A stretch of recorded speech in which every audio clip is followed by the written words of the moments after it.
Welcome to Beyond the Balance Sheet, the podcast that helps advisors, clinical professionals, and affluent families understand the complexities of issues related to our mental, physical, and emotional well-being.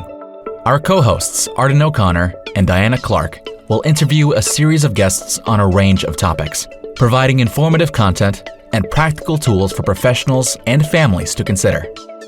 Here are your hosts, Arden and Diana.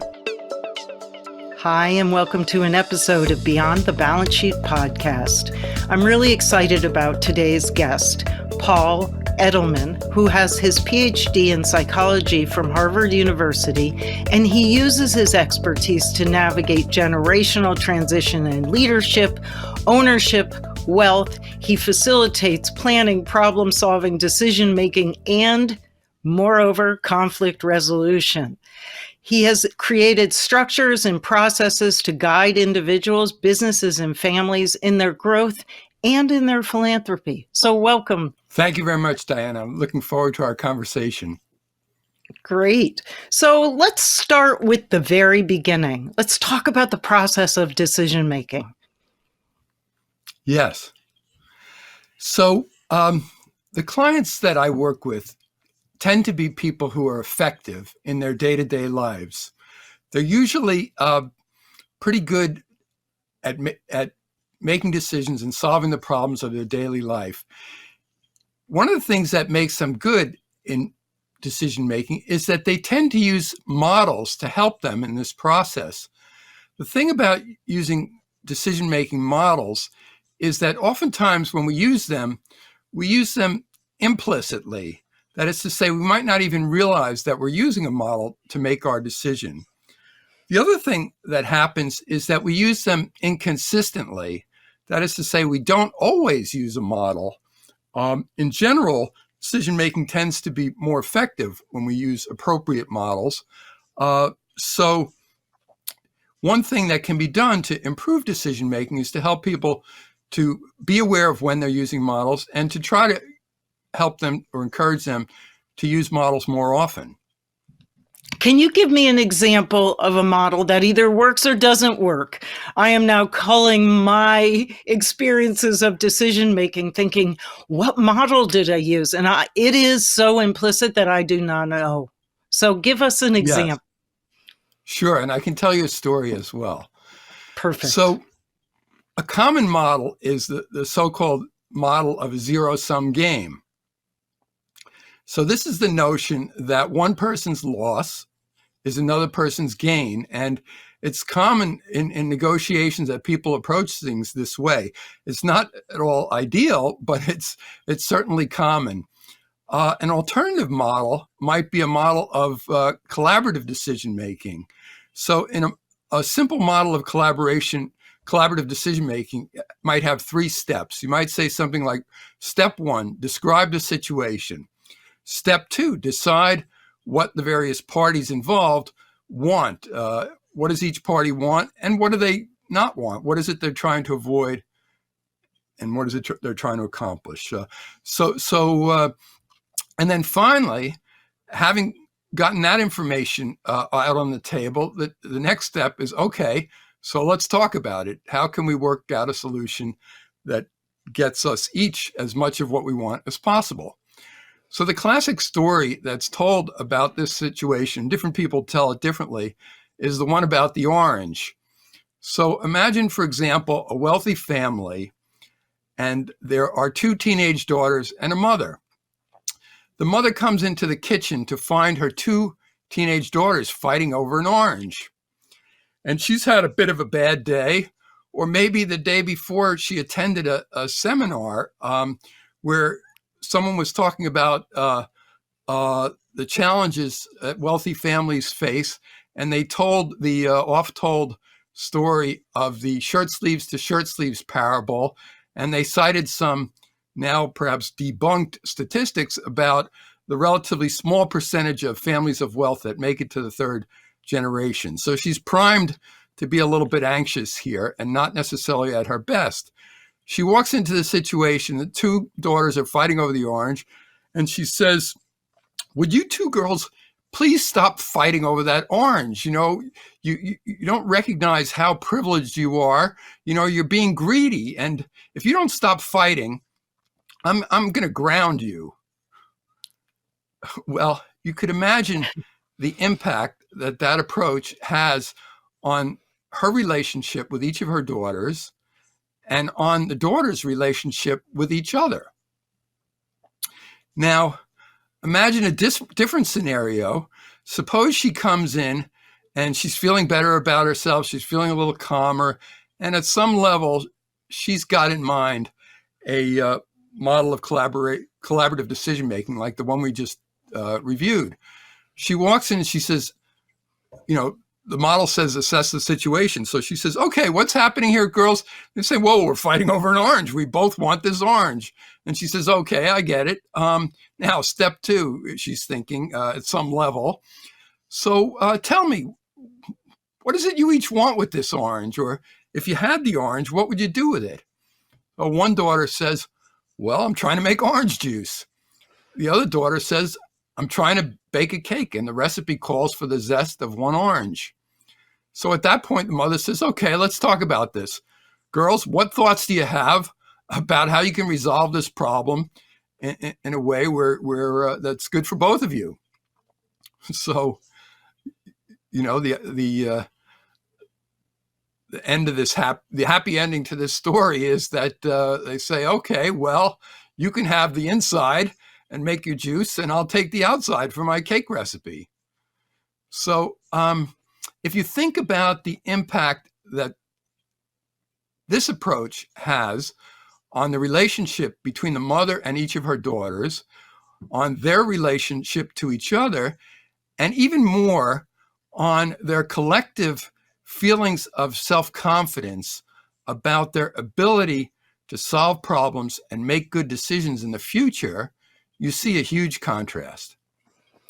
I can see that clearly. The third alternative I can see in that exact same scenario is what I often encounter with families I work with, which is the mother would walk in, find the 2 daughters fighting, grab the orange, split it into 2, and create the resolution. Yeah, so that, this in the Bible, there's the classic story of the 2 mothers fighting over a baby, and they come to King Solomon the Wise, and Solomon sizes up the context, and he says, okay, here's a solution. I'll cut the baby in half. Of course, the real mother of the baby says, oh no, let her have it. Don't do that. And That's so right. He's quickly identified what's going on. But in that case, they call him Solomon the Wise because he represents the expert. And what happens in that situation, when the expert imposes a solution on the participants, it reinforces a hierarchical relationship between the participants and the expert, and it does nothing to further their self-confidence in their own ability to solve problems themselves in the future. I use 4 questions when I work with parents, and they go something like this. These aren't Passover 4 questions. The first question is, whose problem is it? Second question is, who grows if I solve the problem?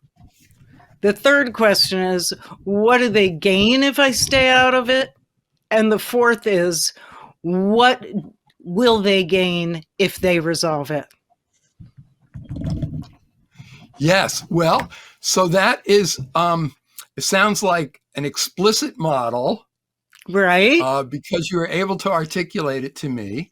And, with respect to any given model, one question you can ask is, what is the context for which this model is designed? And it sounds like it's a model that's designed for addressing contexts in which there's some sort of shared decision-making challenge or some shared problem to be solved.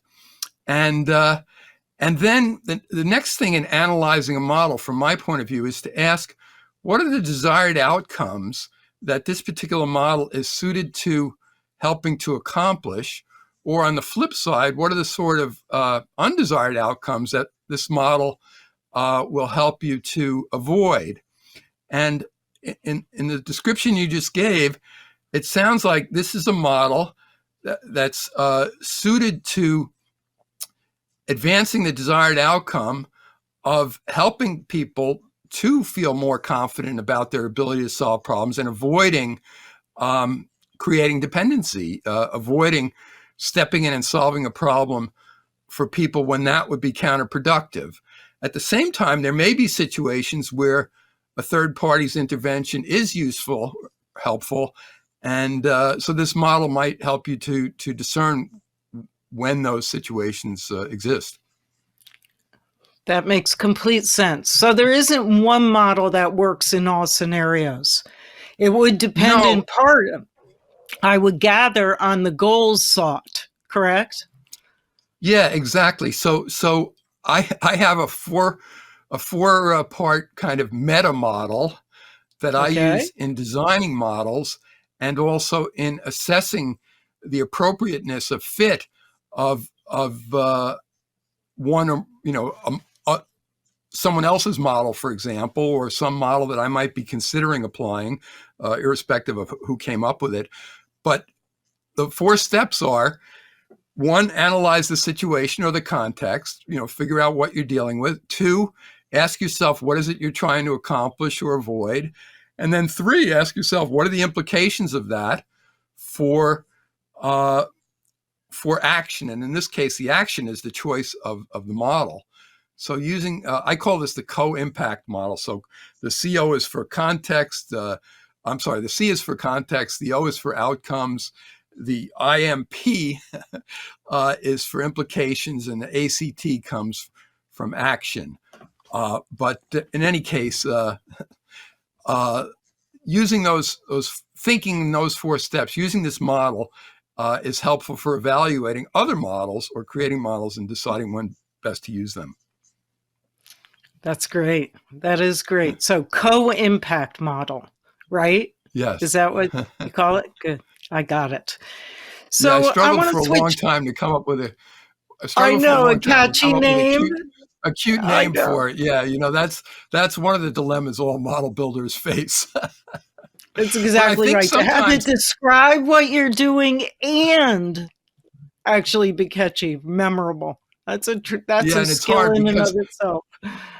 Sometimes one goes too far in the direction of finding a catchy name, and then it obscures the nature of the model itself. It becomes sort of counterintuitive. Correct. So it's hard. Correct. So let's switch gears a little bit. I know you're involved in the Ultra High Net Worth Institute. What exactly is that mission?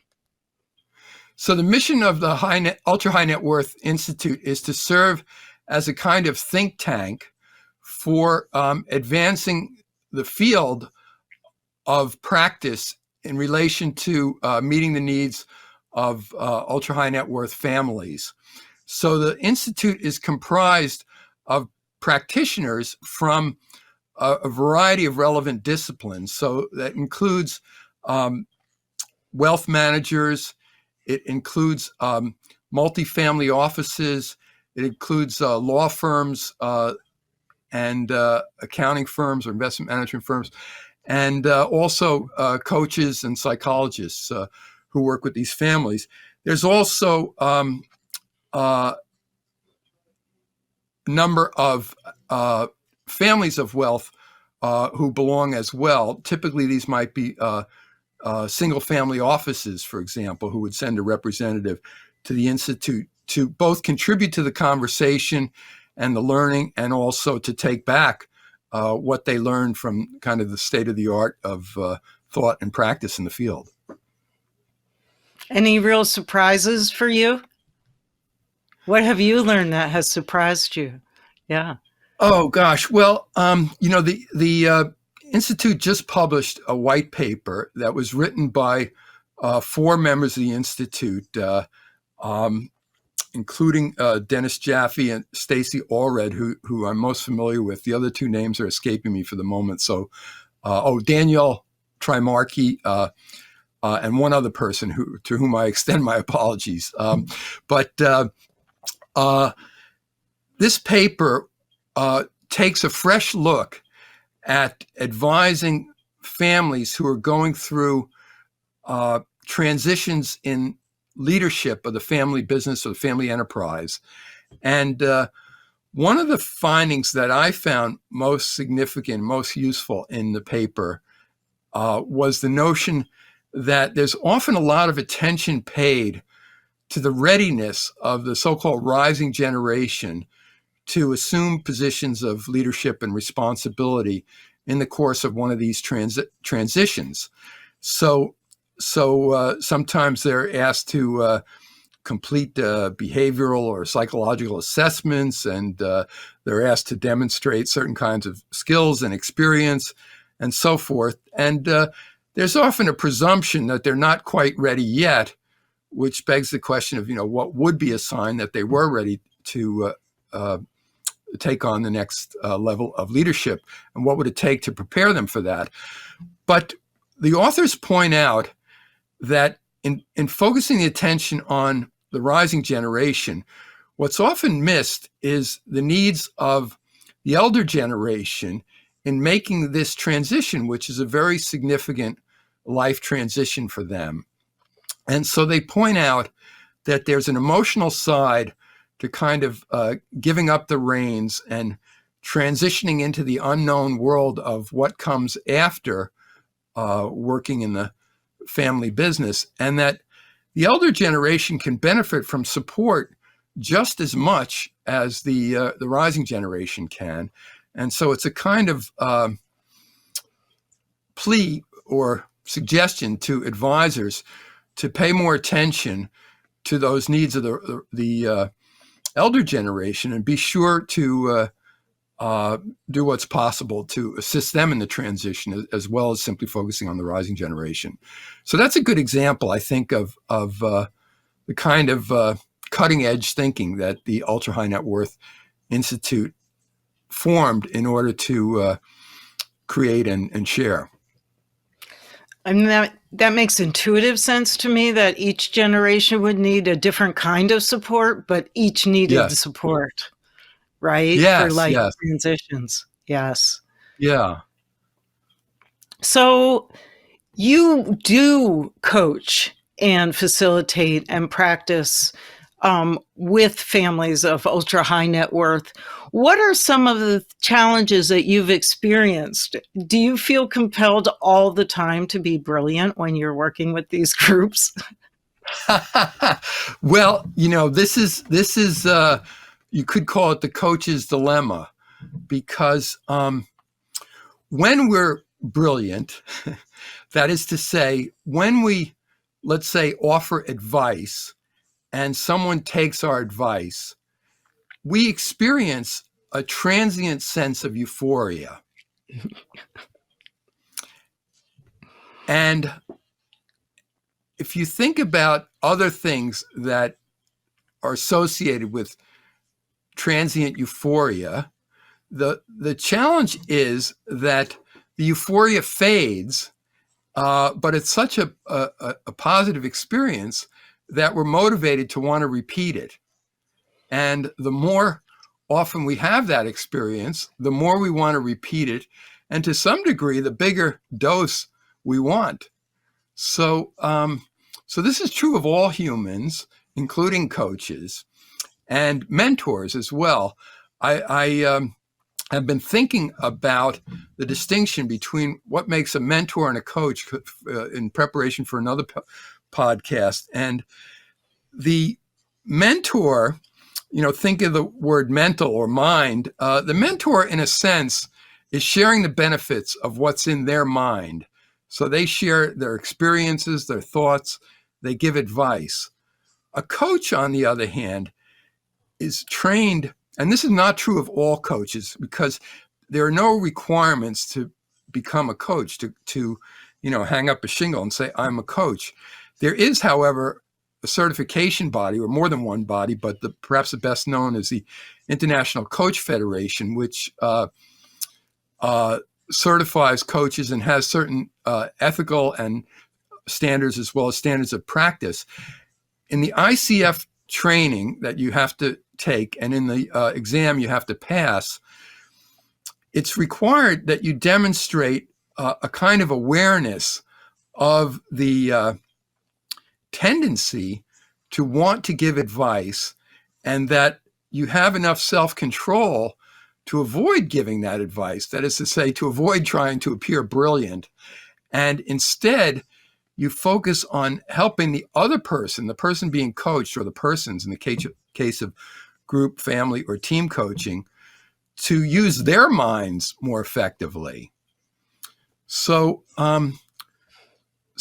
in situations where I'm coaching families of wealth, I recognize and try to monitor my own tendency to feel some anxiety about, am I good enough? Am I smart enough? Can I show my smarts to these people?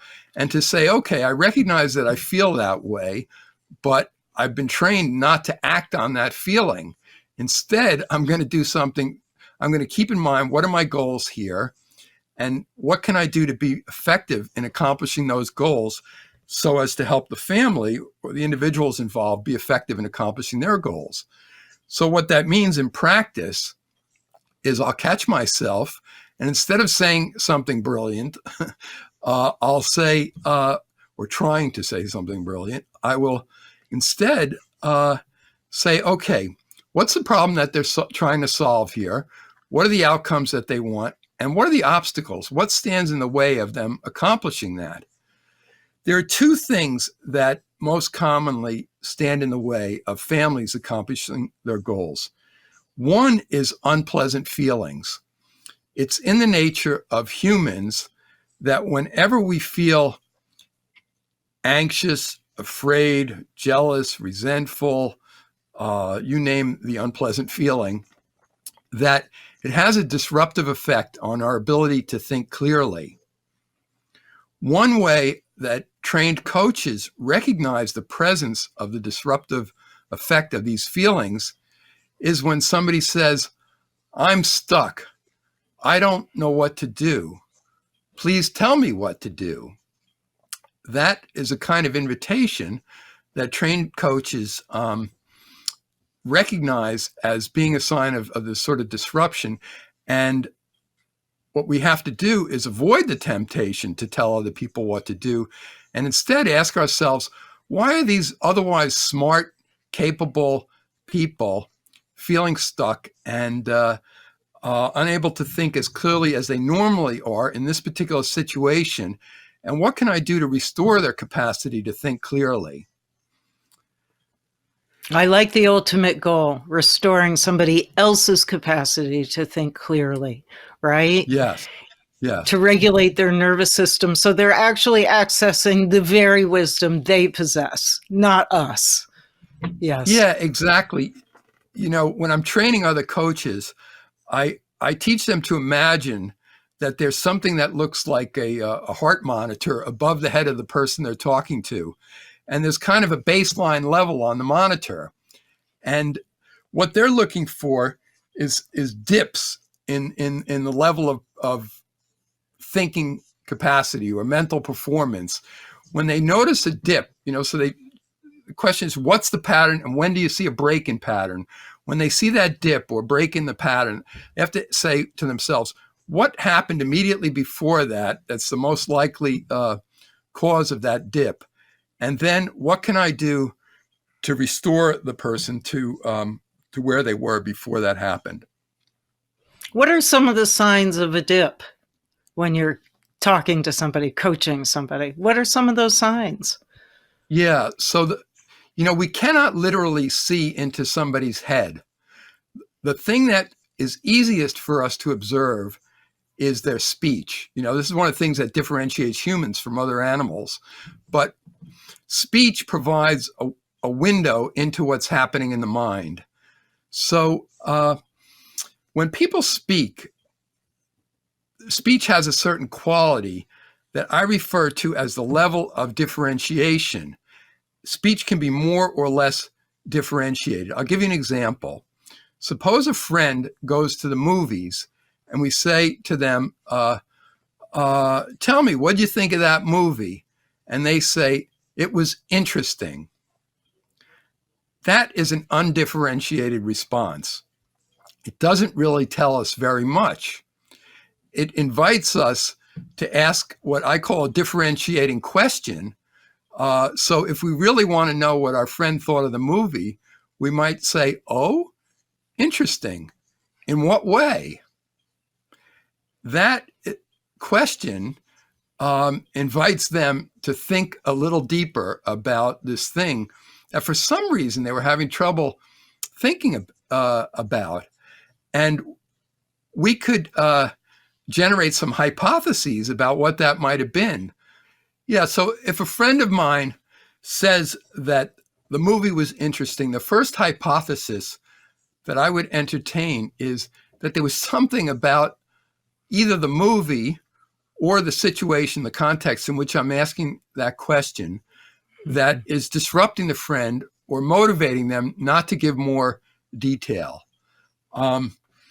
So it might be that the movie contains some disturbing content. You know, it might have been a horror movie or covered a topic that was otherwise disturbing to them for some reason. And so it's possible that that's a reason why they're not giving me more information. If it was our 14-year-old son who said the movie was interesting, there's another reason why people might give an undifferentiated response. And, you know, trained interrogators are taught to recognize this when they're, let's say, interrogating a terrorist. If the terrorist is talking about things in relatively high level of detail, and suddenly their answers become much more vague or undifferentiated, you start to think, well, there's something that they're motivated to cover up. So if the 14-year-old says the movie was interesting, you know, one tentative hypothesis might be, well, it was an R-rated movie and they snuck in and they don't want to tell us about it. Exactly. Exactly. They don't want to tell us about what they were thinking. It may not be that they're having trouble thinking about it. They may not wish to disclose their thoughts to us. Exactly. But the same thing happens in families, though, you know, to get away from the movie context. So you say, you know, what's the trouble in this family? And somebody says, well, you know, it's my brother-in-law. You say, well, what does he say or do that is trouble? They say, I don't know, he's just a jerk. Well, there's two things with that response. First of all, it's undifferentiated. Second of all, calling somebody a name like that, just like being brilliant, it has a similar effect. It produces a transient sense of euphoria. You know, we all love to think that we're in the right. And so when we say it's not me, it's the other guy, and attach a strong word to that, we get that transient sense of euphoria. The problem is that most issues that exist in families, you know, that are difficult, require ideally some sort of collaborative problem solving and decision making. And if you think about the business of designating a bad guy or placing blame or fault in the context of a situation in which the goal is collaborative problem solving, you can ask yourself, to what degree is naming a bad guy consistent with the goal of promoting collaborative problem solving? And most people who think about that question would certainly answer not at all. Not at all. Right. I like the designated bad guy, sort of like the designated hitter in baseball. This is the person who is the receptacle for all of the family ill. Let's talk about how he becomes that, right? Yeah, Diana, you put your finger on something very important. When you say receptacle for all the family ills, the person who becomes a designated bad guy oftentimes is expressing some thought or some feeling that's felt by every member of the family. But for one reason or another, they have a kind of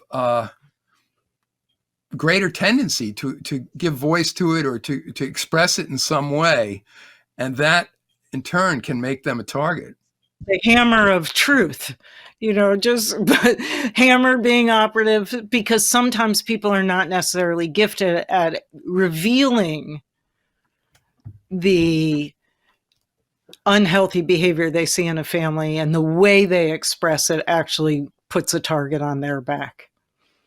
Yeah, I mean, I'll give you an example from a different context, it could be a family context as well. I mean, imagine, for example, a strategic planning session in a family business or any other business, and people are contemplating some new initiative.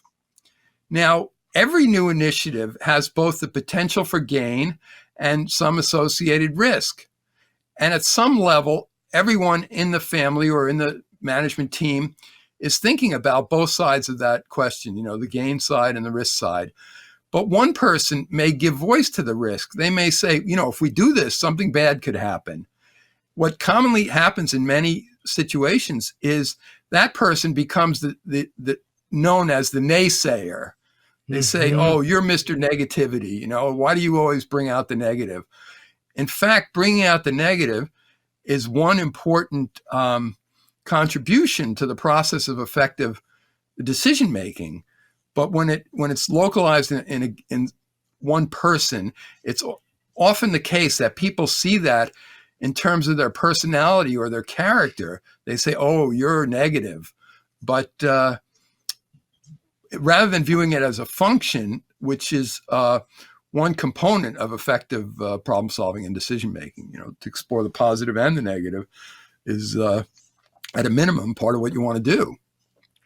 Absolutely. Pros and cons. I mean, that's basic decision making. Have at least some analysis of what the cons of the risks are of any particular decision. Now, to go back to our original theme, having a decision making model that includes exploration of pros and cons is good practice. And it's something we often do implicitly, if not explicitly. But the nature of us as humans is that we sometimes don't use our models. We sometimes don't think conceptually about things. We're more likely to think in terms of personality, and we're more likely to individualize things. So we say, oh, this person's a Pollyanna. They always see the positive, or this person's a naysayer, or they're the devil's advocate or whatever. And we don't see it more systemically in terms of what are the functions that contribute to an effective decision-making process. That's great. That's great. So we have run out of time today. I really appreciate you taking this, Dr. Edelman. And for our listeners, if you've enjoyed this episode, please like us on your platform of choice. Thank you for listening to Beyond the Balance Sheet, a podcast designed to help advisors, clinical professionals, and affluent families solve some of their biggest medical, psychiatric, and emotional challenges. Visit beyondthebalancesheet.com to read more about our guests and resources, and sign up for our newsletter.